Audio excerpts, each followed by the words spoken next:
আজকে আবার মেয়র ইশাক শপথ নিয়ে যেই সমস্যা হচ্ছে সে ব্যাপারে একজন লয়ার একটা মামলা করেছে, জাজমেন্ট চ্যালেঞ্জ করেছে, রায় চ্যালেঞ্জ করেছে, এবং তার উপর আজকে শুনানি হয়েছে। তাদের পক্ষ থেকে বলেছে যে লয়ারের মামলার অধিকার আছে, আর এবং তারা লয়ার যে কোনো চ্যালেঞ্জ করতে পারে। আর আমাদের পক্ষে আমি ছিলাম, ব্যারিস্টার কাসেম কামাল ছিল, এহসান রহমান ছিল, এবং তৌহিদ আরো অনেকেই ছিল, অনেক লয়ার ছিল। আমাদের বক্তব্য ছিল যে তারা আবার বলছে সোমোটাও দিতে কোনো রুল ইস্যু করতে পারে কোনো ইলিগাল থাকলে। প্রথম আমরা বললাম যে সুপ্রিম কোর্টের ইতিহাসে, হাইকোর্ট এবং সুপ্রিম কোর্টের ইতিহাসে কোনো ট্রাইব্যুনালের রায় তৃতীয় ব্যক্তি চ্যালেঞ্জ করছে এরকম কোনো নজির নাই। তাদের এই মামলার মধ্যে তার নজির সৃষ্টি করতে চায়, এইটা খারাপ নজির হবে। কারণ তাহলে ইউনিয়ন কাউন্সিল ইলেকশন বলেন, পৌরসভা, সিটি কর্পোরেশন, এমপি, মেয়র, সব ইলেকশনগুলো, উপজেলার সব ইলেকশনগুলো তৃতীয় পক্ষে এসে বলবে যে আমার অধিকার আছে মামলা করার জন্য। এই জন্যই সুপ্রিম কোর্টের ইতিহাসে কখনোই, হাইকোর্ট ডিভিশন সুপ্রিম কোর্টে কখনোই এরকম কোনো নজির নাই কোনো ইন্টারফেয়ার করছে বা কোনো আদেশ দিয়েছে এদের পক্ষে। আর আমরা আরও বলেছি যে আইন অনুযায়ী একটা আদালত তাপসের গ্যাজেট নোটিফিকেশন মেয়রশিপ বাতিল করেছে সাক্ষী প্রমাণ নিয়ে, এবং ইঞ্জিনিয়ার ইশাককে মেয়র ঘোষণা করেছে। আদালতের নির্দেশেই 10 দিনের ভিতর নির্বাচন কমিশন গ্যাজেট করেছে। গ্যাজেট 30 বিরুদ্ধে শপথ হওয়ার কথা, অর্থাৎ আগামী 26 তারিখ, 26 শপথ হওয়ার লাস্ট ডেট। এই মামলা করছে তারা, মূলত তারা যখন 30 শপথ না দিতে পারে ইশাক, সেই জন্য তারা ফ্রাস্ট্রেট করার জন্যই এই মামলা করেছে মূলত। আবার বলেছে এখানে সে কোনো ক্ষতিগ্রস্ত মানুষ নয়, ক্ষতিগ্রস্ত একটা লোক হইতে পারে, সেটা হলো ব্যারিস্টার সদ্দু তাপস। উনি এসে মামলা করতে পারতেন। আজ যতগুলো এক্সাম্পল সবগুলো কিন্তু কন্টেস্টিং প্রতিদ্বন্দ্বী প্রার্থীর মধ্যে মামলা হয়েছে। উনি প্রতিদ্বন্দ্বী প্রার্থী, উনি এসে করতে পারেন। উনি আসেন নাই, এরা ছদ্মবেশে তাপসের মামলাটা করছে।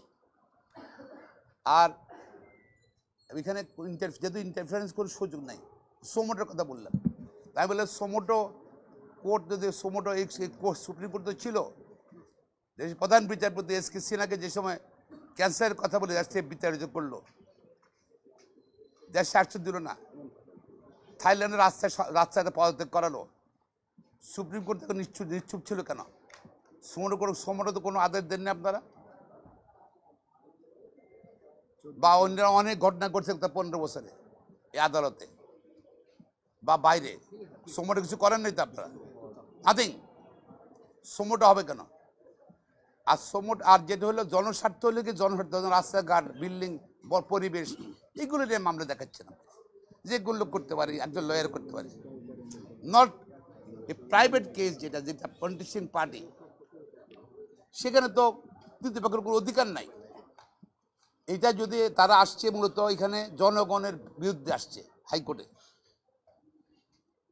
সুতরাং আনকনস্টিটিউশনাল, ইলিগাল, তাদের বক্তব্যটাই ইলিগাল, নট এন্টারটেনেবল, তাদেরই আমরা খারিজ হবে। এবং আদালত আমাদের কথা শুনে, অভিভাবক শুনে, আগামীকাল আবার সকালে আদেশের জন্য রেখেছেন অর্ডারটা। ব্যারিস্টার কায়সার কামাল উনি কি বলেছেন,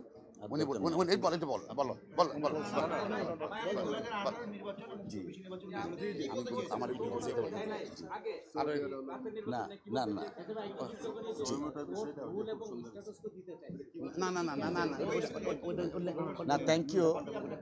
আপনি তো আমাদের learned senior counsel mister Mahbubuddin Khokon সাহেবের ব্রিফিংটা শুনলেন। তো বিষয়টা হয়েছে কি, আইনগতভাবে যারা রিটকারী আছেন তারা কেউই ল অনুযায়ী ওনারা আসতে পারেন না। আমরা আশা করছি ল উইল প্রিভেল। আর আমাদের সাবমিশন যখন আসছে কোর্টের কাছে বিভিন্ন বিষয়ে, তখন সোমোটির বিষয়টা যখন আনা হলো, আমরা তখন বলেছি যে হ্যাঁ, it is a highly political matter.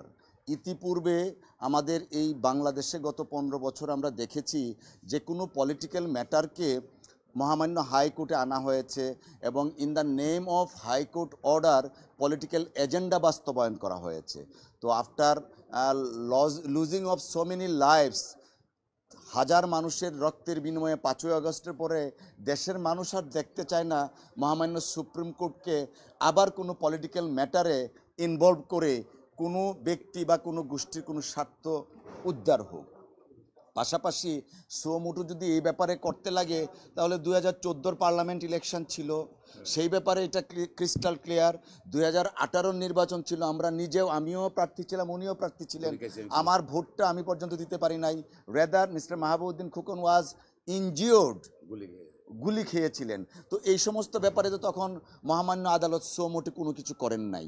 এখন যদি এরকম হাইলি পলিটিক্যাল একটা সেন্সিটিভ ম্যাটারে সোমোটে কিছু করতে যান, হয়তো দেশের মানুষ ভাববে যে 5ই আগস্টের আগে যা হতো এখনও তাই হচ্ছে।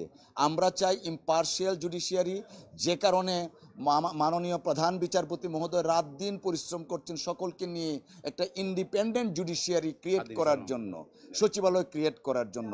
As officer of the court we are supporting the cause, good cause, এবং কোর্টকেও অ্যাসিস্ট করছি। আমরা প্রত্যাশা করছি for the greater interest of our judicial system as well as democracy, এবং লটাকে প্রিভেল করার জন্য যে অ্যাপ্লিকেশনটা আনা হয়েছে পারপাসলি, ইন্টেনশনালি, সেই অ্যাপ্লিকেশনটা সামারালি রিজেক্ট হবে। Thank you.